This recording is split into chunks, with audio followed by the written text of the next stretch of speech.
Assalamu alaikum тақсыр дейт. Менде сізге суроо бар эле. Өткөндө мындай учур болду эле. Айт намаз күнү мен айылда кызматта болуп калдым 2 менен.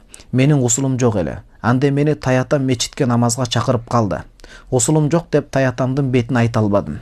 Анан мечитке кирип усулсуз намаз окуп чыктым. Бул эми зарыл суроолордун бири экен. Интернеттен издеп бир молдонун видеосун көрдүм. Усулсуз намаз окуса мусулман дининен чыгып кетип кафыр болуп калат деди. Ошон үчүн илим интернеттен алынбайт, угулат ал маалымат катары. Атайын 100% отуруш керек болот да. Ошол чынбы? Азыр аябай коркуп, өкүнүп атам, тақсыр, эмне кылам, эмне кылышым керек, Аллах кечириш үчүн. Тақсыр, сураныч, менин суроомо жооп берип коюңуз, аябай коркуп атам. Суроомо жооп бергениңизге алдын ала рахмат дейт. Дааратсыз, гусулсуз намаз окуса динден чыгат дегендин шарты бар, ал жалпы жонунан айтылынбайт. Качан? Ин истахалла залика дейт акыйда илиминде. Эгерде бирөө келип андык шарият илимин билип окуп туруп анан минтип айтса да, эй даарат жок, намаз окуй бергиле о туугандар. Мен айтып атам.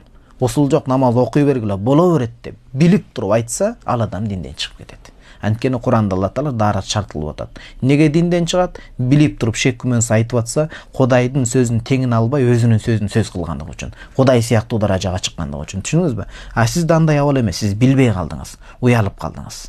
Ушундай жагдай экинчи ирет болуп калса кандай кылышыңыз керек? Китептерде айтат, яташаббаху бил мусаллин дейт. Намаз окубайт. Жөн эле кулак кагмыш болуп, намаз окуган сыяктуу түр көрсөтүп турат, бирок окубайт. Күнөөкөр болуп калат да. Сиз эми тобо кылыңыз, истигфар кылыңыз, анан гусулчан жүрүүгө аракет кылыңыз. Гусулу жок таятаңыз, жолугуп калганда эле башыңызды башка жака буруп качып кеткенге аракет кылып туруңуз.